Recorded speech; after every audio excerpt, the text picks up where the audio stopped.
Here's what you'll need for the shrimp pasta. First, we're gonna take all the shells off our shrimp. Like to rinse the water and make sure that they're rinsed off. There's no shells on them. Save those shells. Save those shells. Got some garlic. I'm just gonna mince it up really good. Probably like 5 or 6 cloves. Then we get our 3 tomatoes. Take the cores out, and then I like to quarter them and then cut those little quarters into thirds. Get some butter. Raise it, ready to go. Start melting your butter with some olive oil. As soon as that's heated up, you want to add shallots, garlic. I forgot to record the shallot, okay, I'll be honest. Throw in crushed red pepper.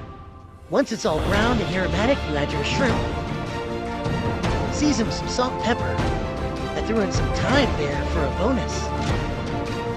Keep tossing until your shrimp is just cooked, and then add in tomato and your white wine. Mix it around, bring it up to a simmer, melt some more butter in there. More butter, more better.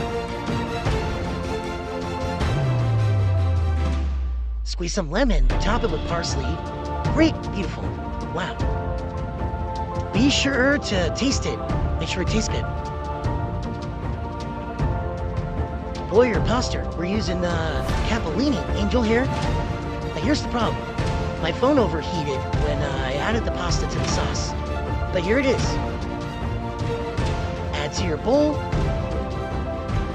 Garnish with some parsley. And there you shrimp pasta. It's like shrimp scampi, but with a little bit more stuff. Enjoy.